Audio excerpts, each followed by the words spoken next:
So yun mga ka-explore, no? Kanina pa kami dito pero bakit ang tahimik ng lugar na to? Bro, di ba nung nakaraan bro, nung nakaraang buwan pa, di ba napuntahan na natin tong kubo na to, tong dalawa? At bro, may nahuli kami ditong aswang bro. Dito? Yung suot ng wakwak ngayon, ano, kulay green. Green? Kulay green.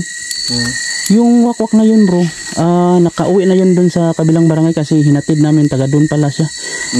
Yung wakwak na yun bro, malinis pa yung katawan niya, hindi pa siya madungis ba. Kung baga bago pa lang siya dito napunta sa gubat.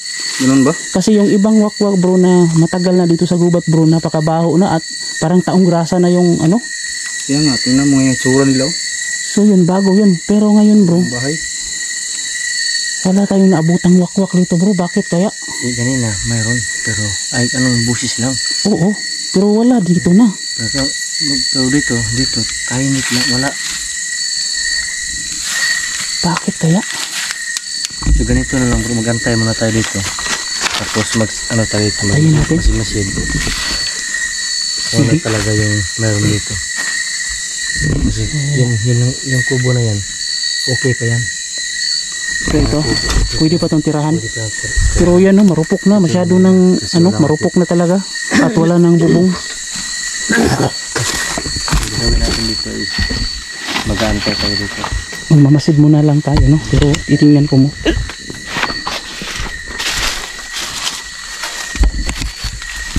Ito yung ano nila oh. Dito sila nagluluto.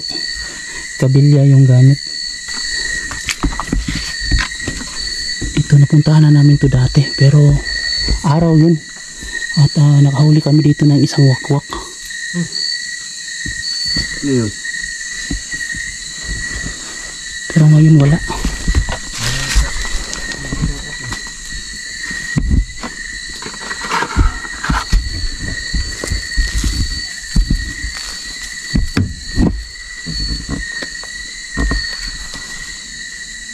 Meron palang butas yung lupa.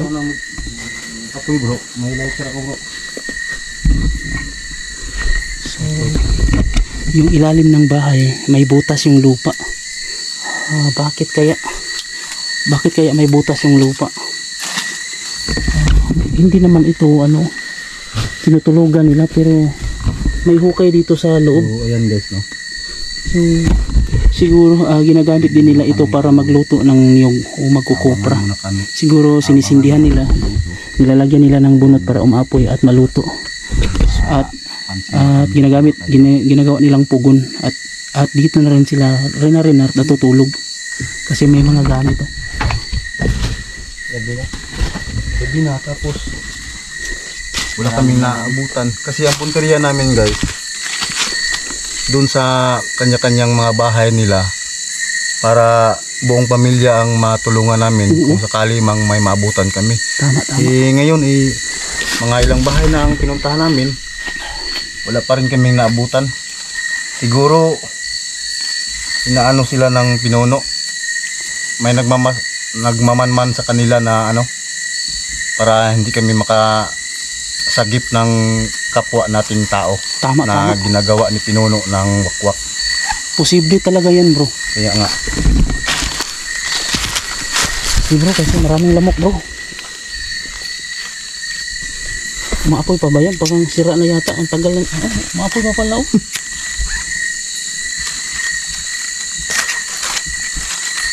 Ang nakaraang gabi bro, nahirapan tayong sunugin yung wakwak. Ayaw magsindi kasi nandun yung pinuno.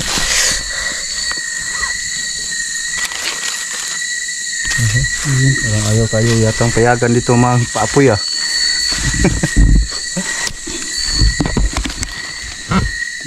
Tingnan nyo naman sa likuran ko mga idol.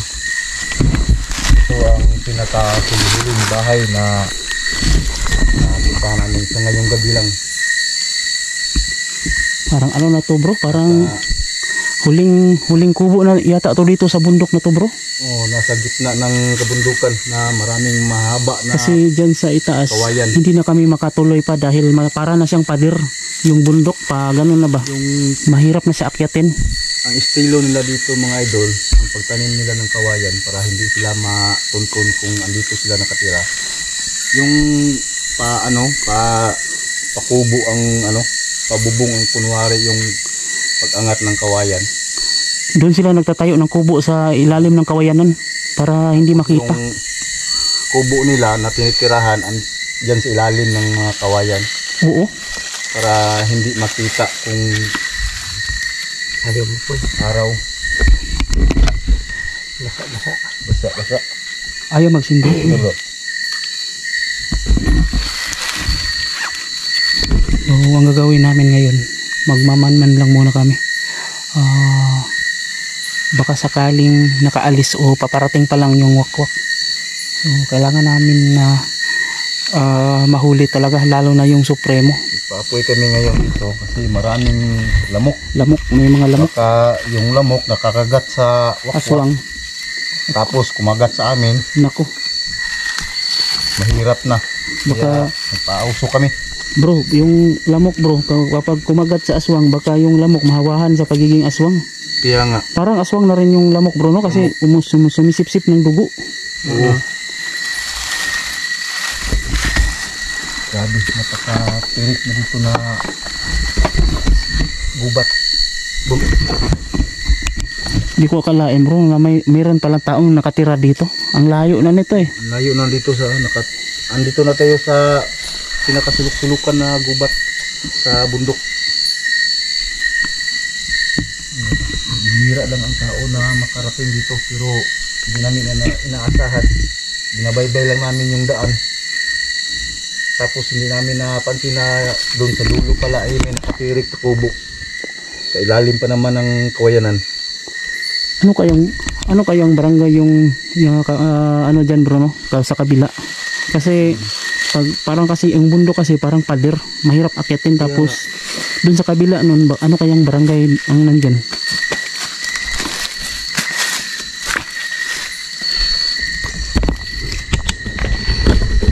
Sige, sindihan mo bro. Di kaya na ano yung wakwak sa apoy bro na parang na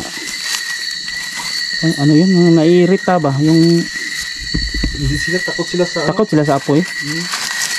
Kasi nung sinunog namin yung wakwak nung nakaraan, parang galit na galit yung kasama niya. Walang Parang hindi siya ano.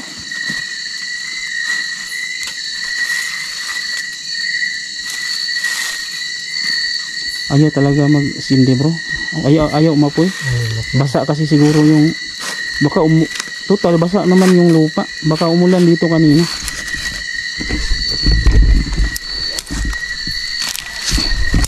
Tapal bro. Tapal. Bro. Yung kubo o yung sindihan mo bro, baka madali lang yan umapoy. Ay hindi. Ha? Basa din. Tumawa si Smoke.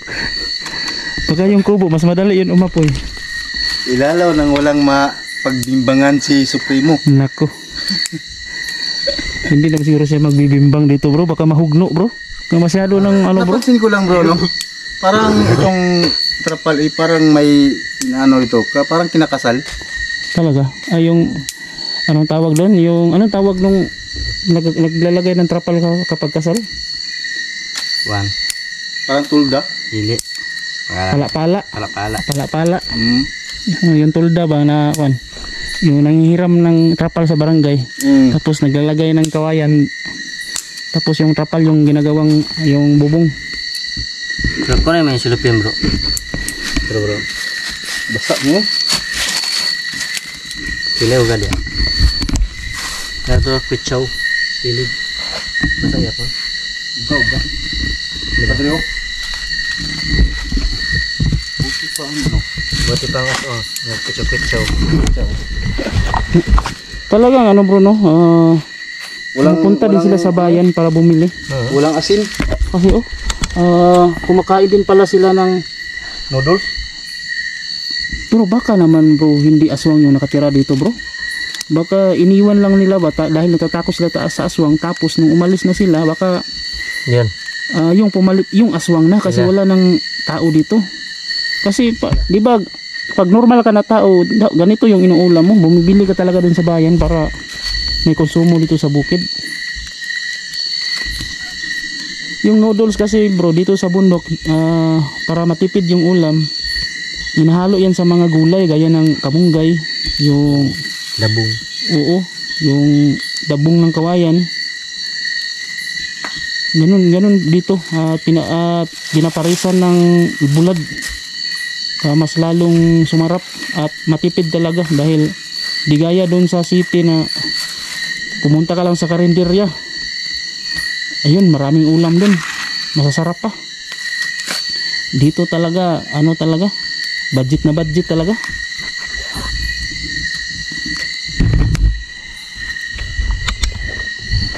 Bro, May palaka oh. ha? Lalim. Meron ba? Palaka yun. Asaan? Wala man. Nasa ano? Ito. Sa loob? Talaga? Palaka.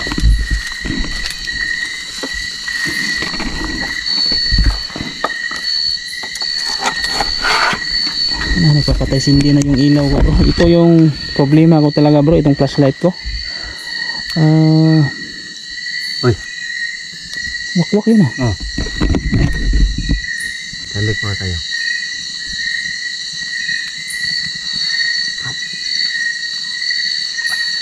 Ha? May wakwak sa paligid.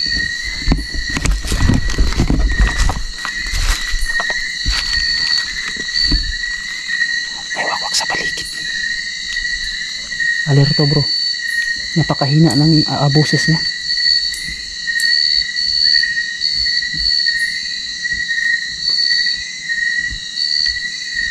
Hindi lang ako sure kung naririnig sa camera. Mahina kasi.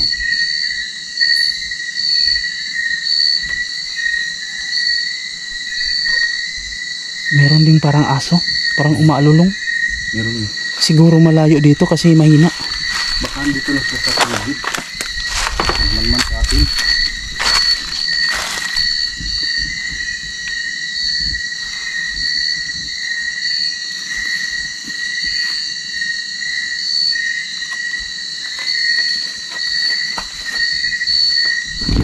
Alerto lang bro ha.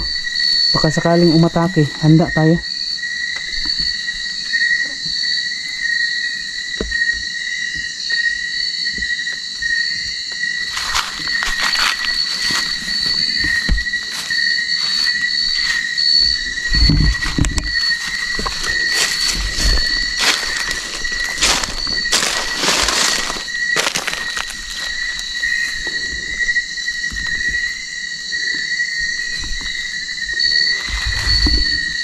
Surrender na yung flashlight ko.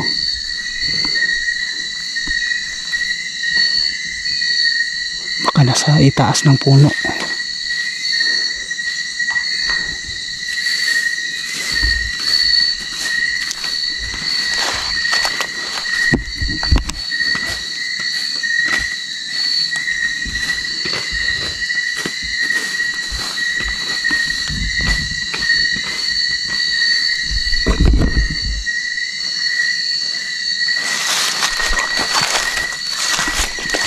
Paramihin mo yung usok, baka sakaling mairita natin sila at magalit at umatake para mahuli natin.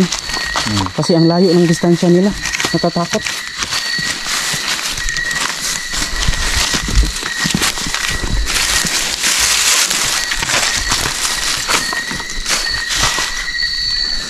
Dito lang. Ha? Nandito sa malapit. Ito lang malapit.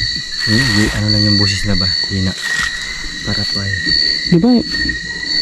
Di ba dati bro, narinig mo yung sabi-sabi bro, yung wakwak kapag mahina, malapit? Narinig mo yung ano na yan? Pag malakas na sa malayo. O pag malakas yung boses, malayo. Pero kapag mahina, nasa malapit.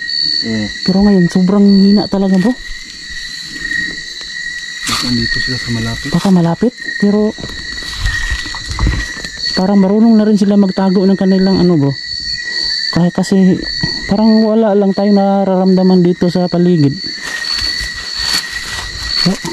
Baka talagang nag-upgrade na rin sila bro no? Baka in-upgrade sila ng pinuno nila.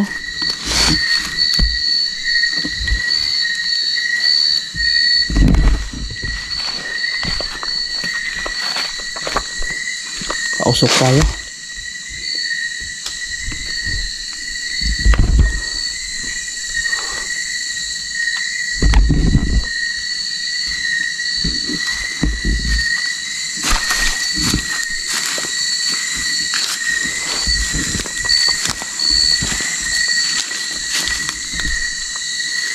smoke. Pausok tayo, pausok. Pausok tayo, pausok. Pausok ka bro dahil smoke ka. Ayan bro, panangamoy kapre ka na yan. Tuob, palina. Umusok yung katawan mo.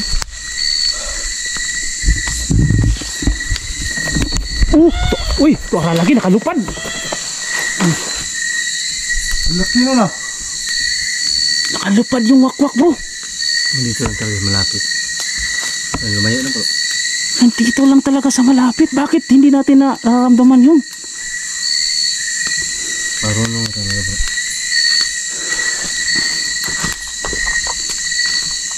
Wala na. Malayo. Bro, nagmamasid lang pala sa atin bro.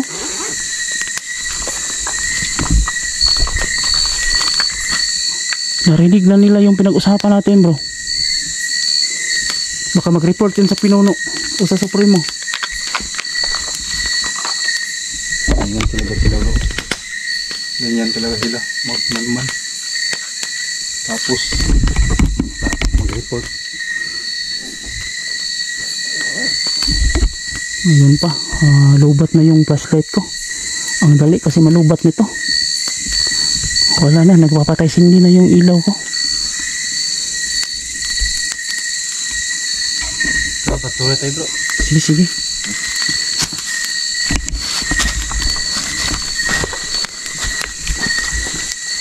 Papalakas muna tayo bro. Sige.